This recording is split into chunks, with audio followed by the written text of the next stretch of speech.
नमस्कार दोस्तों, ज्योति दिव्य दर्शन चैनल पर आपका स्वागत है। आज की वीडियो में हम जानेंगे छठ व्रत के बारे में। छठ पूजा क्या है, इसका महत्व, पूजन विधि, चारों दिन की प्रक्रिया, कथा और खास नियम। हिंदू पंचांग के अनुसार कार्तिक मास के शुक्ल पक्ष की चतुर्थी से सप्तमी तिथि तक छठ महाव्रत मनाया जाता है। छठ पूजा में सूर्य देव और छठी मैया की पूजा के साथ उन्हें अर्घ्य देने का विधान है। ये पर्व दीपावली के 6 दिन बाद मनाया जाता है। छठ के महाव्रत को करना अत्यंत पुण्यदायक माना जाता है। छठ पूजा का व्रत महिलाएं अपनी संतान की रक्षा और पूरे परिवार की सुख शांति का वर मांगने के लिए करती हैं। ये पर्व बिहार, झारखंड, उत्तर प्रदेश और नेपाल के तराई क्षेत्रों में बड़ी श्रद्धा और भक्ति से मनाया जाता है। छठ पूजा में उपयोग की जाने वाली मुख्य सामग्रियों की अगर बात करें तो वो है ठेकुआ, चावल, गेहूं का आटा, गुड़, नारियल, केला, शकरकंद, गन्ना, दीपक, सूप और दोरा यानी बांस की टोकरी आदि। छठ पूजा के नियम। व्रती को बेहद शुद्धता, संयम और सात्विकता रखनी होती है। पूजा के दौरान काले कपड़े, प्याज, लहसुन, मांस, मदिरा का त्याग किया जाता है। व्रत के दौरान झूठ बोलने से भी बचना चाहिए और इस व्रत को पूरी श्रद्धा के साथ रखा जाता है। ये व्रत महिलाएं और पुरुष दोनों रख सकते हैं। आइए अब सुनते हैं छठ व्रत कथा। कथा के अनुसार प्रियव्रत नाम के एक राजा थे। उनकी पत्नी का नाम मालिनी था। दोनों की कोई संतान नहीं थी। इस बात से राजा और उसकी पत्नी बहुत दुखी रहते थे।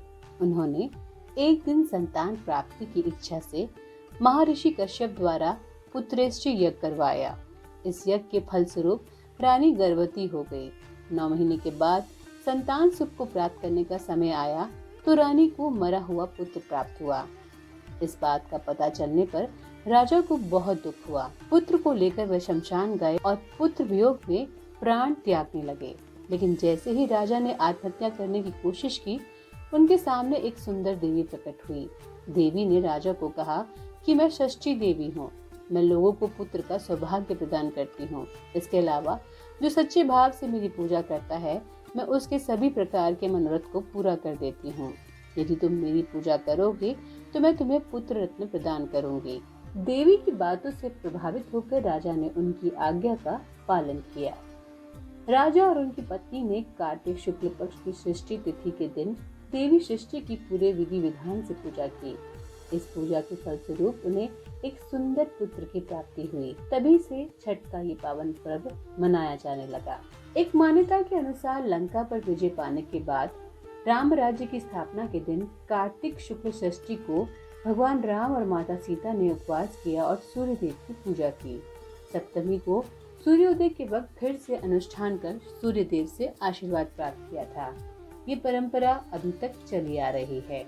एक दूसरी मान्यता के अनुसार छठ पर्व की शुरुआत महाभारत काल से हुई थी। सबसे पहले सूर्य पुत्र कर्ण ने सूर्य देव की पूजा की। कर्ण भगवान सूर्य के परम भक्त थे। वे प्रतिदिन घंटों कमर तक पानी में खड़े होकर सूर्य को अर्घ्य देते थे। सूर्य की कृपा से ही वे महान योद्धा बने। आज भी छठ में अर्घ्य दान की ये परंपरा प्रचलित है।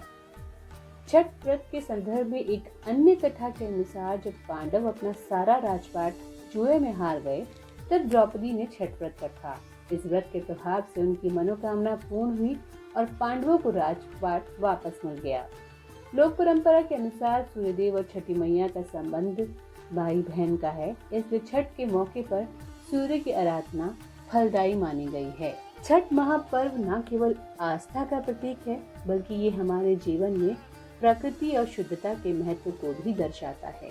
अगर आपको ये जानकारी अच्छी लगी हो तो वीडियो को लाइक करें, अपने दोस्तों और परिवार के साथ शेयर करें और चैनल को सब्सक्राइब करना बिल्कुल ना भूलें। छठ पूजा की हार्दिक शुभकामनाएं।